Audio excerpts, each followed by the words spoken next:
All right. Hey, caregiver family. I hope you all are having an absolutely great day. Thank you for joining me for episode 7 of season 3. I'd like to take a moment to thank those of you who have subscribed to the podcast and those who are following my caregiver journey on my social media platforms. And before I go any further, I ask if you haven't already, if you would take a moment now and subscribe to the podcast from whichever platform you are listening. Then go ahead and share it with your family and friends, especially those who are serving as caregivers. I also want you to follow me on my social media platforms. That's Facebook and YouTube at My Favorite Girl in Alzheimer's, and on Instagram and TikTok on My Favorite Girl in Oz. Yes, we do. I go out there and do some videos. Y'all will see my mom out there, as well as some other information that I share, because my goal and my mission is to keep you all in the know when it comes to Alzheimer's, as well as caregiving and the different, things that go on with caregiving. So go out there, subscribe to the podcast as well as those social media platforms. The mission of this podcast is to bring inspiration, education, resources, hope, and strength to caregivers so you can keep going, keep pushing, keep loving, and by all means, keep caring. On this episode, I have the privilege of talking with Fabiola Jean Charles. I hope I pronounced that correct. If not, she'll correct me.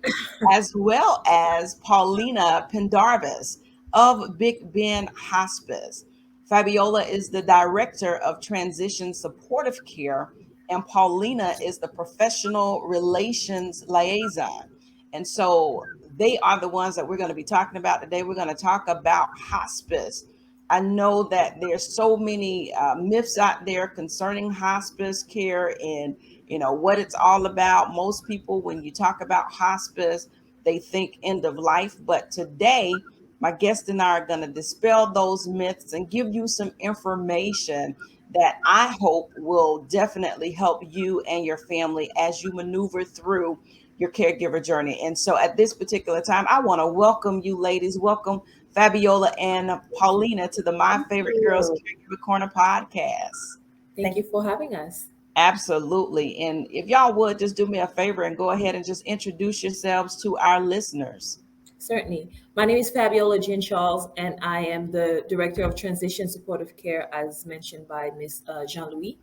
I manage transition supportive care, and transition supportive care is a home based palliative care program that provides specialized medical support to patients living with serious illness.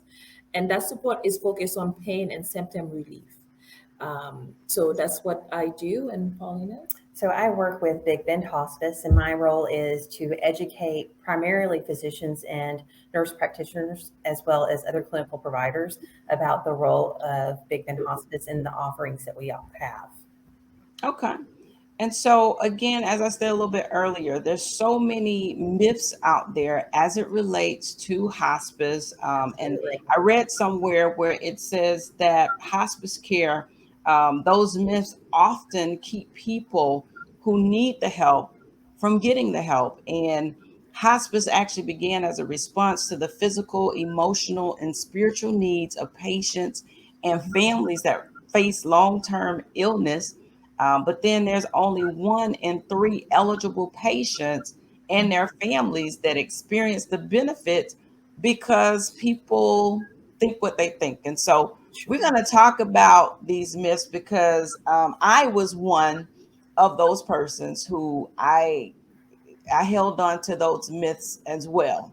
Sure. And As did so, I. Until I came to hospice, I thought that hospice care was something that happened in the last maybe 7 days of your life. right, Yeah. because that's all we knew about it, just Mhm. really from the outside looking in, or just knowing people who they get that call and say my loved one is going on hospice, and then what you've seen sometimes is that they go on hospice, and true enough, some of them within days they are ill enough that they do end up passing away. But there's so many other sides that it's not the case, right? And so one of the myths, it says hospice is for patients who are bed bound and only have a few days to live. And so Yes. when it comes to that, dispel that myth for us, one of you. Oh, well, we would love to see patients come on earlier so that they can take advantage of all the resources that we offer. There is so much with the process of coming to terms with your potential departure from this world, and wanting to support your family, the caregivers. Hospice is much more than just the patient. It's also about the family, and we follow them for 13 months beyond the death of their loved one, providing bereavement services. Absolutely. And Ms. Jean-Louis, there is up to 6 months, according to Medicare, of support that patients with terminal illnesses can receive before the end of their life, right? So they don't have to wait till days or hours to come on service. They have about 6 months worth of support they can receive through hospice as the patient, continues to decline and experience that terminal illness for them and their families, right? To provide support. And that's according to the book. We've had patients that are on hospice for many, many years. Yeah. Okay. Okay. And I know, like for me, my experience with hospice, my grandmother, she passed away. Fabiola, you got to meet her. Me too. But prior to me getting her, hospice care, I will never forget she had taken a fall about a week or so prior to me making the call. And I'd taken her to the emergency room. I think that was probably one of the hardest days of my life because she was 98 at the time. And, taking a fall at that age, no, she was 97. She passed at 98.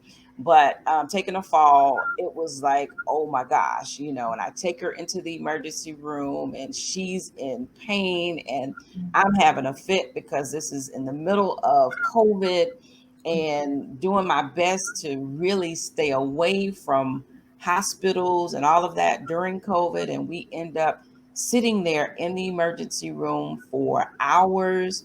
And I'm trying not to touch anything or anybody. Sure. Same for her. And, just the pain that she was in. And so took her that evening. They did x-rays, CT scans. They found nothing broken, what have you. But literally the next day she was just excruciating pain.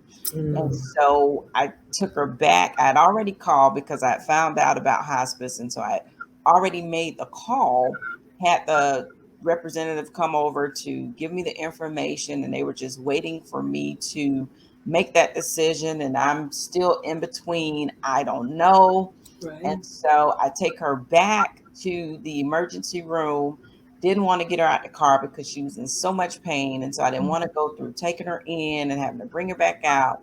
So I go in and I talk with the person at the front, and the guy tells me, well, if you brought her in last night and they saw nothing was broken, then nothing's broken. There's nothing we can really do.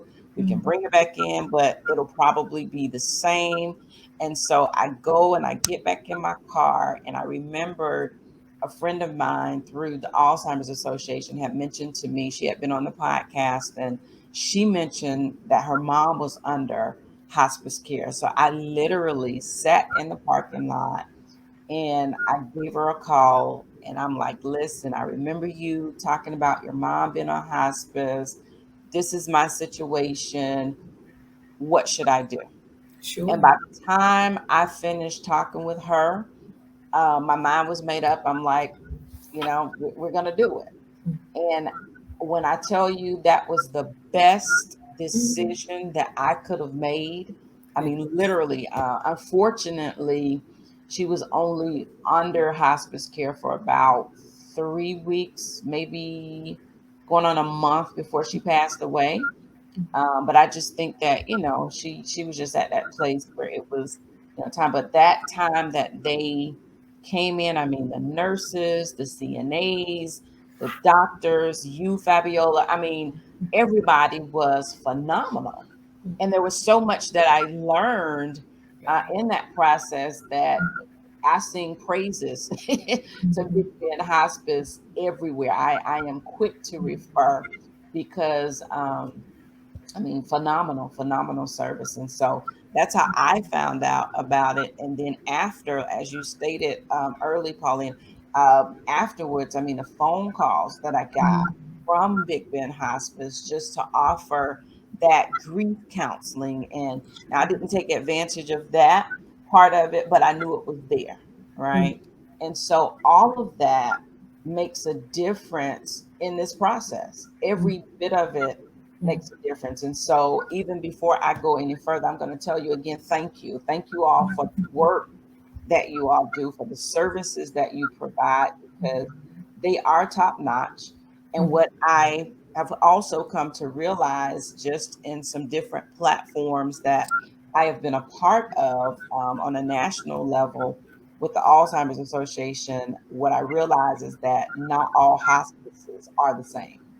I've Sure. heard from people who have said their experience was totally different. So thank you. Kudos to Big Bend Hospice. So I'm gonna put a plug in here. If you're in the area, make sure that you listen to all of this information. Take advantage of the services. They will take very good care of you. So another myth that's out there is that hospice is for people with no hope. What about that? Well, one of the things that we frequently hear people say is that they wish they had called earlier. Yeah. That, that the assistance that hospice can provide patients in meeting goals, whether that's spending time with their grandchildren and how they're going to do that, we can help them meet those goals. We can help them find the path that's going to allow them to do what is of value to them. Okay. And so let me ask this question. This may be a little bit off from this in particular, but when it comes to, I know Big Bend Hospice, you all take care of this area, Tallahassee, and is it the surrounding areas as well, like 8 Gaston, Jefferson? We cover 8 counties: Gadsden, Leon, Jefferson, Madison, Taylor, Franklin, Wakulla. Oh, that's pretty. Oh, Liberty. Liberty. Sorry. Yes. Don't let me forget Okay. Liberty. So that's a pretty good area that you all cover. Now, as I stated a few moments ago, I know that hospice is different Sure. depending on where you are, but what are some of those things? So if I had somebody that's listening and they're down in South Florida, what is something that is the same no matter where you are, or should be the same when it comes to hospice, and how do they reach out or find out or get the information needed for this same type of care? So hospice should always cover a case manager that's a nurse, physician care, access to nursing assistants and aides, counseling with a social worker or someone to help meet those determinants of care within the home, spiritual care, and volunteers. Okay. So every hospice should have National. volunteers that, and does that matter whether it's, because I know you said you've had some that are on longer than 6 months. So if there's somebody who may go beyond that expected time, those volunteers would remain on that entire time. How does that work? Well, we ask volunteers, and most hospices ask for a commitment from volunteers. So it might depend on the volunteer's commitment. For Okay. instance, we live in a college town, so we often have volunteers that are college age and may not be here in 2 to 3 years. But if you have a patient that is there for 2 to 3 years, they don't expire for their services. Their services will continue regardless. Right. So we can keep them at the same level, the same services for years and duration. years. Yeah, the duration of their care. Right. Okay. Is there like an 800 number outside of our area? What is the best way for someone who, their loved one need these services? What's the best way for them to receive these services? Is it through their physician? Is it through, another agency in their area? How can they reach out if they're not in our area? So within the state of Florida, I would strongly suggest that they check out the website for Florida Hospice and Palliative Care Association. They can check there and see all the member organizations within the state. You can always reach out to your physician. Oftentimes, spiritual care leaders are well aware of hospice services that are available in the area. Right. Okay, And so then, you have hospice, Florida hospice, and palliative care. yes. Okay, all right. So if you all are listening and you're not here in the Big Bend, go ahead and Google that Florida hospice and palliative care. What I'm going to do is I will put that information on my platform once we get off. I will put that information on there for you all to use that. But all of these services, I know a lot of people could benefit. I know for me, I am right now, it's myself and my daughter. My daughter recently graduated. I'm gonna give her a shout out. And for those that have been wondering, why has there not been another episode in a little while? That's why we were on Operation Graduation. And so she recently graduated from high school and Tallahassee Community College. So we were Wonderful. that. Yeah. And so now we're back and what have you. But right now it's the two of us. She's getting ready to transition to college in the fall. And so it will be just me. So even more, these volunteers become very, very helpful when Sure. you are doing it. I had someone to call me recently who they don't have any family here, no friends here, and they need that extra, just because respite is important. Yes. Absolutely. Able to step away Yeah. and regather you, that self-care, all of that is important. That's what the volunteers help to do, give you that respite. And so please, if you're listening, take advantage of it. It's not just end of life. You're about to say something. Oh, yes. I was just going to say the volunteers fill a lot of different roles. So there's respite volunteers, there's visual volunteers that can come towards the end. There's volunteers that come and take care of animals for you. There's volunteers that will help with light housekeeping to catch you up if you've gotten behind. There's a volunteer for just about everything, picking up your groceries if you need them. Medications. Well, they can't provide medications. No, but pick up medications. pick up, yes, Yeah. pick up medications. There's so many things that the volunteers provide that it's amazing. And in addition to that, when you talk about respite care, each person that's on hospice, their caregivers qualify for respite care every 6 months. And so that's 5 days that they can go into a facility. Particularly here in Tallahassee, we have our own hospice house, and they could stay at the hospice house for up to 5 days. So if you need to go visit family, if you have a high school reunion that you want to attend, you can do those kind of things and not be stuck and get those much needed breaks for your mental health. And these 5 days you can use to do whatever you want Yes. with. You can be in town just needing rest, and your loved one can be taken care of, locally by our hospice house, in our hospice house rather, but anywhere else in a facility to get that respite care. Wow. And I understand. I never got to take advantage of it when my grandmother was here, but I understand that the hospice house is really, really nice as well. It And is. so, like, top of the line suite for, and these are all resources, you all, that are out there that Sure. I didn't know. Some of what you just said, I didn't know that you all do those that will walk the pets, because for some people, they're puppies and what have you, they're family members, they're important. So when you're in a position where you can't do that, that is very helpful. And so I did not know that until you said it. And so, hey, picking up, but all of that stuff helps when you're in the thick of it. It helps. And so, please, you all take advantage. I'm going to take just a pause here and then we'll continue the conversation. But I want to give you right now as well the information where you can call. So here in Tallahassee, the Big Bend Hospice, they're located at 1723 Mahan Center Boulevard, and that's 32308 And then you can contact them via email at bigbendhospice.org. I'm sorry, that's a website, bigbendhospice.org. And the phone number, 850-878-5310 or 800-772-5862. If you are in need of any of these services, please take advantage. Give a call, visit the website, or contact Fabiola or Paulina. Either one of them will be glad to assist you. All right. And so we're going to move on. Another myth: hospice is only for cancer patients.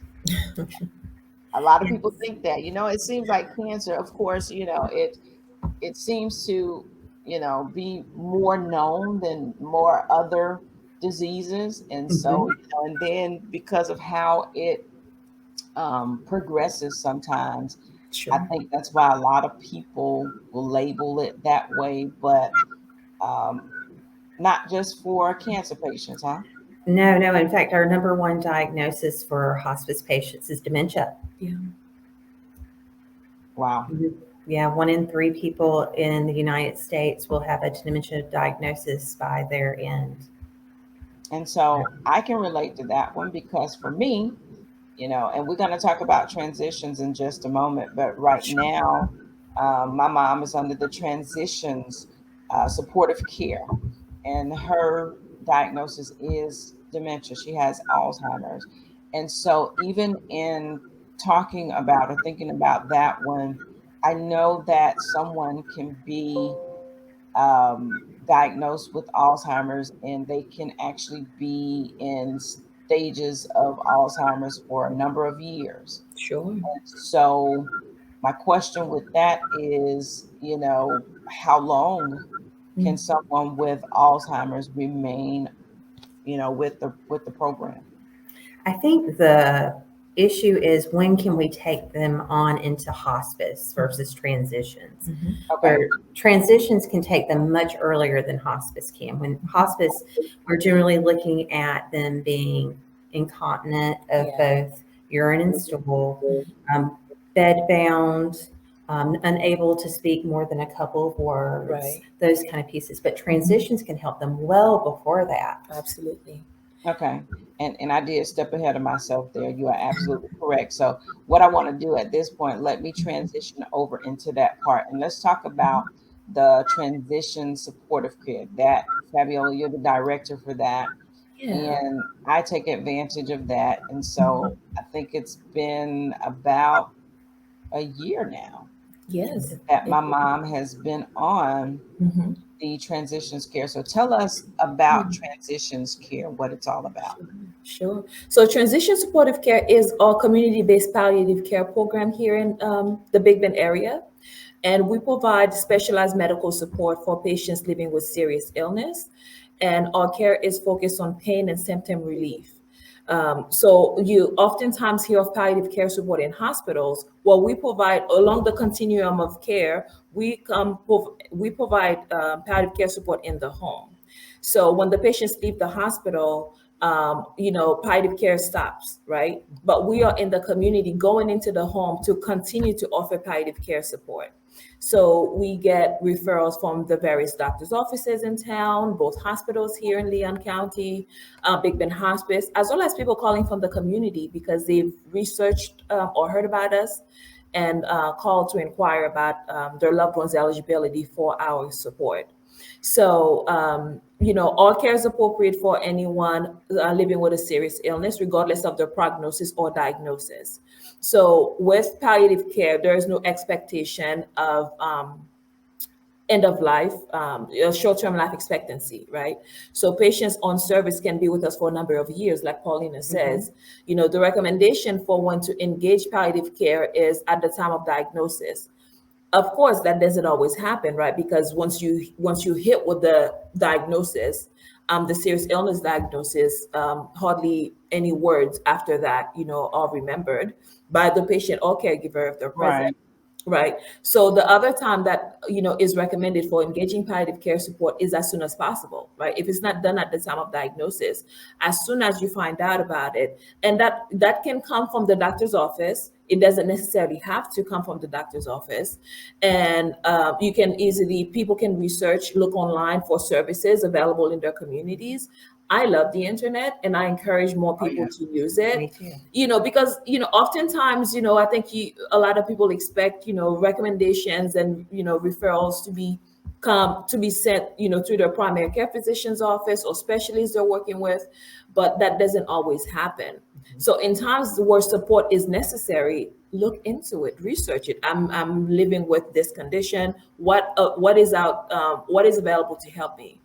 I was listening to a physician recently, and I love what she shared, because she said palliative care is one of those services that's been around for a long time, but unfortunately, it is underutilized. And part of what she says palliative care is uniquely positioned to address are things that people want to know more about after they hear that they've been diagnosed with an illness.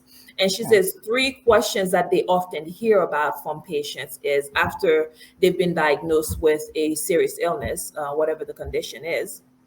The three questions are, what is happening to me, right?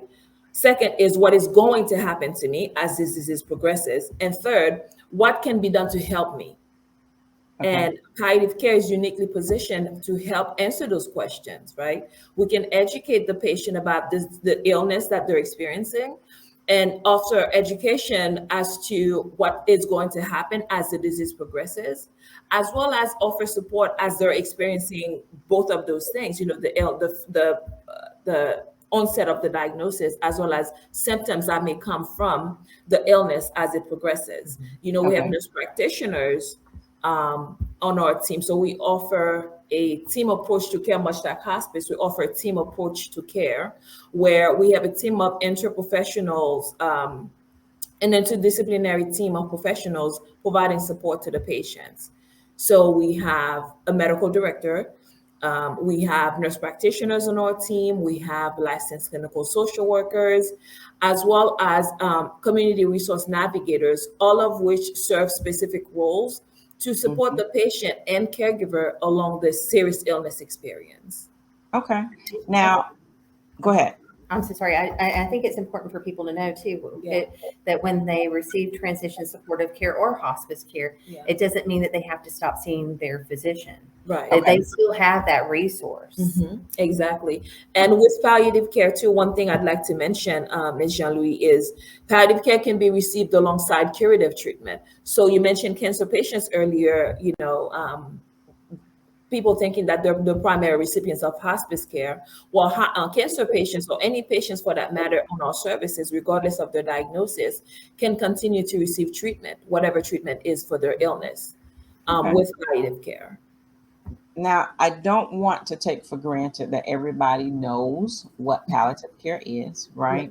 So, can you just explain Yes. briefly what palliative care is? Yes, so palliative care is a defined medical specialty. So think cardiology, oncology, pulmonology. It's a defined medical specialty, but what it is designed to do is manage symptoms of a serious illness and respond to pain, and offer support related to pain management associated with that serious illness that the patient is experiencing. So think of palliative care like you would a dermatologist, right? They respond to issues with the skin. Mhm. While palliative care covers any diagnosis, regardless of the diagnosis. It directly addresses symptoms that may come from that serious illness as it progresses, and Okay. offers pain management to improve quality of life. Ultimately, that's what palliative care is about, right? It seeks to improve the quality of life for not only the patient, but the caregiver as well. So, palliative care looks at the whole person, not just the physiological symptoms of the illness that they're experiencing, Mhm. but also the emotions that may come with this experience, as well as, the spiritual needs that may arise, and psychosocial support, that the patient and family may need as they go through the serious illness experience. Okay. So, somebody that has recently been diagnosed with cancer, somebody who may be experiencing some type of heart issue, or end stage renal failure, or any of those type things. So, and I'm just naming just a few of them, but any diagnosis Yeah. that is serious on that level, Mhm. they can qualify for transitions care. Absolutely. And Michelle, one distinction I'd like to make really quickly too is when we think about serious illness, just to make it clear for people, and helping them to determine whether or not they or their loved ones would qualify. Serious illness, in my view, is defined as an illness that is difficult or impossible to treat. So Okay. if you can think of it in that context, that's what we mean by saying serious illness. Okay. And so there you have it. If that's you, we just want you to know that there is help and there is support out there for you. And I can tell you, as one who receives the care, as I stated earlier, second to none. I get a call at least monthly with a check in, just simply saying, hey, calling to make sure everything's okay. The other thing that I do love about it, they're not just checking on my mom to see how she's doing, but they want to know, how are things with you? Do you need any assistance? What else can we do for you? I love that, right? Because especially as a caregiver, sometimes you kind of become the forgotten one. That's the reality. You become the forgotten one when it comes to, when you're a caregiver. And so the fact that you all also reach out to make sure, because hospice is about, whether it's transition supportive care or full hospice, it's really about the whole family. Yes, it's about the patient, but it also entails the full family and making sure that everybody in the family is okay. Because one thing for certain, if the caregiver is not okay, they're Oh yeah. not going to be able to take care of the patient who needs the care themselves. And so that's one of the things that I have grown to really value and appreciate when it comes to the hospice, and what you all do now. um, what is the steps? What can they expect if someone gives you a call and they're interested in the supportive care, transition supportive care? Mhm. What can they expect from Yeah. you when they make that call? Sure. So they'll speak with our intake specialist, who will inquire from the patient or family about which of our three disciplines that they'd like to receive support from first. So is it the nurse practitioner they wish to see first? Is it the licensed clinical social worker or our navigators? So our nurse practitioner, is the clinical professional who will manage the symptoms of the serious illness. As well as offer pain management support if that's needed. Or licensed clinical social worker will address psychosocial needs, right? Offer emotional support, counseling, bereavement support, as the patient and family is going through this serious illness experience. And lastly, our navigators are the professionals who will address social determinants of health. Is there a need in the home? Is there a need for housing? Is there a need for benefits? Do they need assistance applying for Medicaid, food stamps, Meals on Wheels, Life Alert, whatever the benefit is that they need to apply for, or navigators can assist with that. Is there a need for food in the home? Whatever the insecurity is, or navigators can assist the family in responding to those needs. And I think that's something you mentioned earlier, Ms. Jean-Louis, I'd like to expand on. During your experience with hospice, you mentioned how much help was available. And that's what not just transition supportive care, but hospice offers, is a team, right? A team of people who can help along the journey. You let us know what you need, and we can pretty well make it happen, right? We can't respond to every need. We are one part of the care team, but as much as possible, we'll try to assist as much as we can. So support is necessary. Well, and you said we can't solve every problem, but I will say that because of the benefits of our foundation, we were able to solve a lot of things that are not Right. considered transitions or hospice care. For Mhm. instance, If somebody has a hot water heater that's gone out and they don't have the funds to replace it, well, you need hot water to wash your hands. So Right. we've had the foundation replace hot water heaters in people's homes, or fix holes in roofs, or provide medications that, for whatever reason, weren't covered or weren't part of that specific diagnosis. They provide so much more. Yes. And we're able to take on all those folks that don't have insurance. If you're uninsured, we don't go away because of it.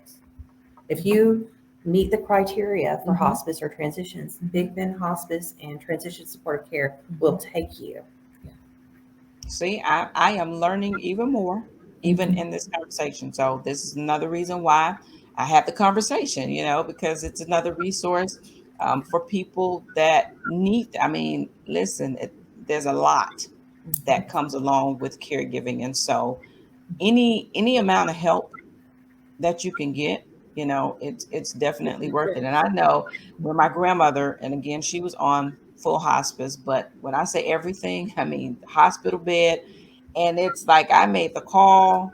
I said, okay, let's, I would like to do this. And literally the very next day, I had a hospital bed, I had oxygen, I had everything that was needed for that time. And the absolute best nurse, and CNA that, at literally at the just a phone call away with no issue at all when you call, because there were especially towards the end, I had a lot of questions, and so I'm calling, and I mean, just as nice and friendly as can be, and literally making sure, do you need anything? I'm talking about pull-ups and bed pads and all of that stuff that is much needed. And so, you know, absolutely great resource right here in our community that a lot of people just they don't know about. And again, I'm learning even more. I thought I knew. I thought I knew at least enough, but thank you for this added information, because I want people to have this resource, to give you all a call, because that food shortage, we're living in that time. Grocery, they're high, and everybody, when you are hit, you're faced with an illness, and you find out the blue, and you can no longer work, and you can't purchase food anymore because you're not working. And some people are having to decide between feeding their family and paying for the cost of medication, because medication is so expensive. And so all of this stuff matters. And so to know that this is also something that you all assist with, I'm grateful even more for the work that you all do, for what Big Bend Hospice, your services that you provide. And so, again, give them a call. Big Ben Hospice, 850-878-5310 or 800-772-5862. I also have the contact information on my website for those that also would need that information. So Fabiola's contact information is on there. That website is www.priscillajeanlouis.com. So visit the website if you don't get it. If you are listening to the podcast only, visit the website and go over to the resource spot, and there you'll find their contact information. So that is the transition supportive care. We've talked about hospice as a whole now. One other thing too that I want to plug into, and I think that this is important. I think a lot of people also kind of shy away from hospice because of the fact that that end of life component is there. And so one of the things that I realized even the more is very important is the advanced directives, that Oh, yeah. being able to plan. You all call it PEACE on your website, which is standing for Planning Early About Care at the End, right? A lot of people don't like to talk about it because even I myself, you think that death is just so morbid and you just kind of you don't want to think about it, let alone talk about it. Mm-hmm. But it's so important, especially, Absolutely. we just coming off of, I guess we're off. I know there's still some cases, but at the heels of COVID, COVID. Yeah. we lost so many people so quickly. And that end of life planning, it's important. I don't want to say luckily, but luckily, um, with my grandmother, we had actually completed her 5 wishes Mm. some years ago. She ended up having to have a heart bypass surgery, and they presented it to us at that time. And I actually sat down with her and we went through the 5 wishes. And it's literally just the patient or yourself being able to tell your loved ones what those 5 things are that you want to happen in the event that, you can't make those decisions for yourself. You go in to have a surgical procedure, even right now. Mm. I've had quite a few procedures, and every time now, I will be honest in saying I haven't completed the 5 wishes just yet, but there are some things that I am doing because you realize that life is but a vapor, right? Oh These yes. days, we're living in a time where everybody, young, old, middle age, you don't know. And Right. so it's important, and it will take away so much stress from Yes. your loved ones when they already know what funeral home you want to go to, what songs you want played at your funeral. Do you want to be resuscitated? That Mm. type stuff, right? And Mm. so you all offer that. So can you tell us a little bit about your assistance with the advanced directives and why, coming Mm. from you all who deal with this, why is it so important that people really take advantage of this? Mm. I think you touched on it beautifully, Ms. Jean-Louis. But it's important, absolutely, because it's such a gift, right? It's a gift to your family, to know that they don't have to guess, and they don't have to get into disagreements about, well, mom would have wanted this, or I know they would have wanted that. No, it would be documented, right? It's your wishes explicitly stated, so your family, it's sort of a blueprint, if you will, right? When this happens, this is what I want done. So there can be no disagreement about that. Um, it's a vital document. It's vital to, document those wishes, and, give your family an opportunity to respect them, to honor them, on your stead, in your stead. Well, and give you some control of what's going to happen. Yeah. Do you want to be in a position where you might be on life support, but you don't feel like you're there any longer? Right. Those Yeah. kind of things. And I would encourage a lot of young people to do this because it's a great opportunity to fill it out yourself and then have that conversation with your parents of, hey, I'm filling this out. Do you have this? What would you put here? And tell them where you've put it. That's a Yeah. big thing. Make sure that People know. that they know where you've done it and where they can find it if anything does happen. Because you're right, we never know. We never know. Yeah, because I did it. Oh my gosh, it's been, I think when I did hers, it was a number of years before she even ended up coming to live with me. But I kept the document, and so when she got here and she went to the hospital, I had all of those documentation. All of those documents. I'm sorry.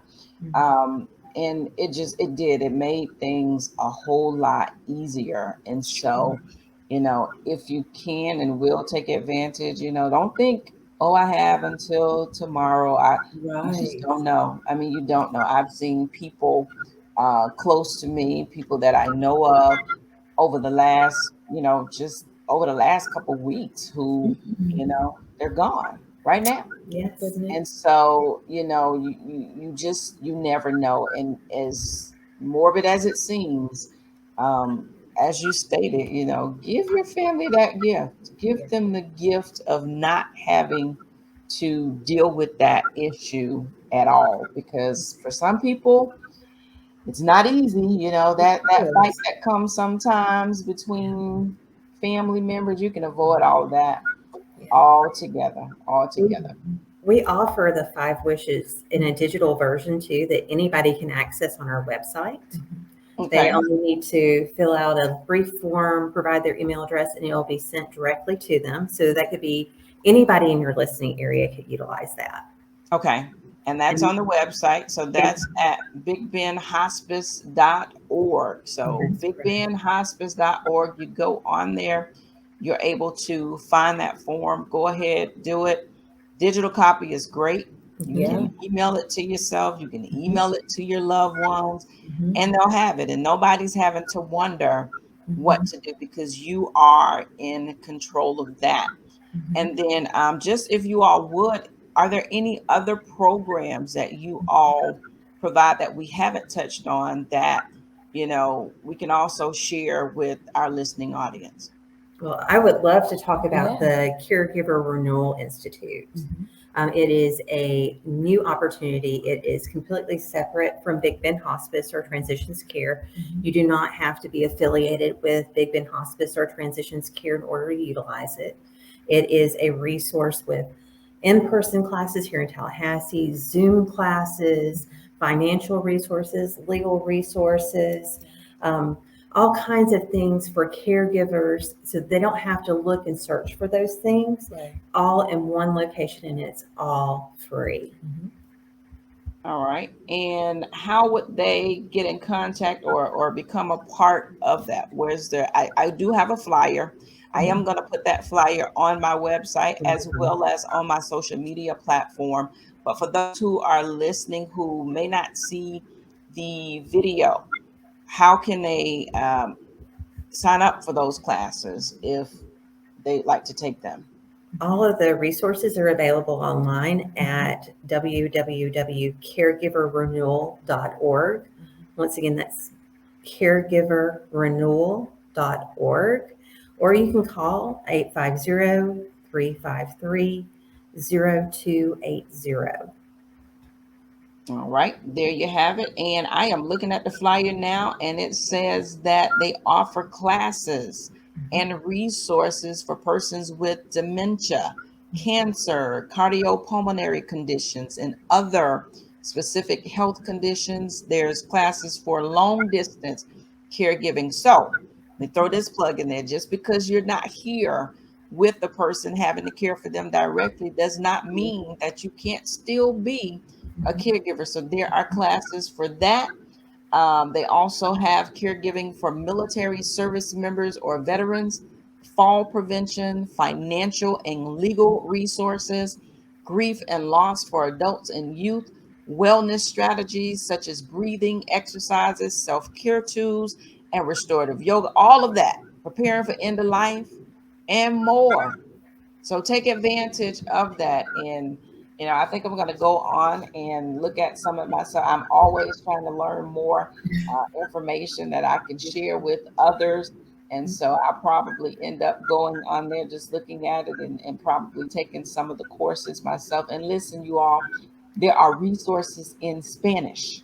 Yes. So if you have persons that you're connected to who, are Spanish speaking, here's another resource for them as well. And so by all means, we're providing these opportunities, these resources for you. I just want you to be able to have them so that your journey of caring can be one that is not stressful for you, or less stressful anyway for you, if you take advantage of these resources and services. You all also offer bereavement, not just for adults, but I saw as well where you have a children's class Yeah. as well as a teen class. So these are for children who have lost a loved one, correct? As well That's as correct.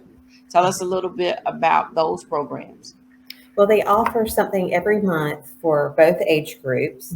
It doesn't have to be a recent loss, as children grieve very differently than adults. And they can interact with people that have also experienced something similar, as well as being under the guidance of a licensed clinical social worker. Right. We also have camps every year, one for teen and one for children that have experienced loss. And all of those services are free. Okay. Now, for those classes, do they have to be under hospice care, or can it just be for anybody who has experienced loss and want that grief counseling? Anyone who's experienced those loss. Okay. All right. That's great because, children they don't always know how to navigate through a Sure. loss, especially, when they're young. They don't understand it. And so, when you're a parent and you're having to grieve yourself Right. and you have a little one that you just can't explain it, I think that is very beneficial as well for that. And then the last thing that I want to touch on, just a few moments more before we get off, is the volunteers. With your volunteers, if there is someone who is interested, I have wonderful, wonderful, wonderful volunteers through the Transitions Care Program. I'm always bragging on them. I have one who started with me, who, she was under, you all are not doing the AmeriCorps program anymore, but she started under the AmeriCorps program, and I think that was a year commitment. Her year was up, and she still wanted to volunteer. I appreciate that. Okay. I mean, she is the reason why I get to go to church on Sundays. And that means a lot to me as somebody who, very strong in my faith, love Sure. going to church, facing the possibility of not being able to consistently go, and to have her to say, I'm not a part of that program anymore, but I would still like to volunteer. Wow. And she agreed to be here. She comes every Sunday so that I can go to church. And when she's not going to be here, she will notify me well in advance to let me know. And I can't pay for that, right? Like I am so appreciative. And then the other one who is under the program, who has been here, I think since January, same thing. I mean, phenomenal, phenomenal the way that they care for my mom, because that's always important to me. No matter who comes, I need to make sure that they care for her the way I do, or very close, right? And so there's a certain level, because my mom has Alzheimer's, and there's a certain level of patience that Yes. you must exhibit with those, because you don't know. And I often tell people, you go into their world. Doesn't matter what your world looks like right now. If the shoe is green, then it's green. Yes. Right. Yes. You have to go where they are. And I watch them. I watch anybody who's, taking care of my mom, because I want to see how they treat her. Of course. And I tell you, they are phenomenal. I mean, the way that they never raise their tone, their voice, they are extremely helpful. And so that's been absolutely a great help to me, great help for me to just be able to unwind, and be able to do some things. At one point, I was having to go to the grocery store on Sundays, because that's when I had somebody here. So I have somebody now who's here on Saturdays, so I can go and do what I need to do and Sure. not be pressured with that. And so, when it comes to volunteering, I know that we as the recipients, are so grateful for that service. But I know that there also has to be a benefit for those who are doing it. And so if there's somebody out there who says, you know what, I have some time. Uh, I love, being around older people, or whatever it is, but caring for people, and they want to become a volunteer. How can they go about becoming a volunteer through your programs? Well, the first thing is that they have to do an application, and they'll do a pre-screening. Because we're placing people in someone's home, there's a background check that's required. Thank you. And in addition to that, we're generally looking for a year commitment. Right. We would prefer that somebody not have experienced a personal loss in the last 12 months, so that they're over that hump, so to speak, Sure. and can not be triggered by the experience that they have in the home. Right. But we do a lot to let the volunteers know that we appreciate them, but they are wonderful, wonderful individuals that are attracted to providing support to people in the community. Absolutely. And Ms. Jean-Louis, they can go to the website, bigbendhospice.org, to get more information about how to contact the volunteer department manager, Katie Mandel, to get more information and get the application that's also available on the website. Okay. We have specific volunteers too that work with veterans, because we have a significant veterans program. So if you are a veteran and are interested in volunteering, you can serve on the veterans group to other veterans so that they can speak about their experiences and understand it. Right. Okay. Great. And you all provide training to them as well, right? We do. We Yes. do. Absolutely. Okay, so they get the training. They have a background screening, so you don't have to be concerned about, oh, I don't know. They're all screened well. Yes, they are. They have to sign in and out just like they would on the job. Yeah. And so that care, I mean, that we're receiving, but even being a volunteer, and I take this pause as well. Those of you that take your time to volunteer, because you don't have to, say that all the time. Nobody has to do anything, right? But those that care enough to show up and to help from one caregiver who is caring, I say for all of us, thank you, because you don't. There's so many other things that you can be doing with your time, but to just care for somebody else, put yourself and your time to the side to care for those, because some of these people that are receiving it, they need that support. And so, I say thank you to those of you that are doing it. Now, I know through transitions, there's a certain, volunteers, but I think you all also have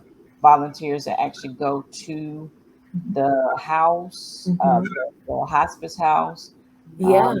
that who, they're just there, in that, me, myself personally, I have to give them all kudos. I don't do well with, that, but there's some people that's just their area of passion. Yeah. And so, those different areas, I guess when they call, they'll let you know where they want to work, what they're comfortable with, right? Great. Okay. And so, hey, y'all, that's another opportunity that's out there. If you're looking to volunteer, some people that retired, maybe looking for something to do, I'm Sure. sure that they will take all volunteers that will come and help. Such a noble cause. Yeah, and you don't have to volunteer specifically with patient care. There's administrative roles that they can do. There's help with fundraisers. We can find a spot for just about anybody if they're interested in volunteering. Okay, awesome. So there you go. If you're looking for something else to do, Big Bend Hospice, and I tell you, it's one of the best places that you can go and offer your time. What they give, I think that it would be great to be able to give that back to them for the services that they provide. So, ladies, thank you all so very much Thank for you. your time. Thank you so much for all of the information that you have provided to us, to this audience. Again, you all in this area, there's 8 counties that they're serving here in Leon County for Big Bend Hospice, but throughout the state of Florida, um, make sure that you contact that hospice, Florida Hospice and Palliative Care line, so that even if you're outside of this area, you can receive these services that are needed. Don't fall into the myths of what people have said in regards to hospice. There's so much more to it than what myself and so many others have thought. Utilize these resources. Again, Transition Supportive Care. They're located at 1669 Mahan Center Boulevard here in Tallahassee, Florida, 32308. Telephone number is 850-446-1077. You can also contact Big Bend Hospice at 1723 Mahan Center Boulevard, Tallahassee, Florida 32308. Visit the website at bigbendhospice.org. You can call them directly at 850-878-5310 or 800-772-5862. Again, that information is also on my website at www.priscillajjeanlouis. Go over to the resource spot. You'll find that information and you can contact them. By all means, take advantage of these resources. Do what it is you need to do to make sure that your caregiver journey is as smooth as it can be for you. Thank you again for listening to the My Favorite Girl Caregivers Corner podcast. Catch me again for the next episode. And hey, don't forget, go ahead and subscribe to the podcast as well as the social media platforms. Until next time, you all, keep going, keep pushing, keep loving, and by all means, keep caring. I love it.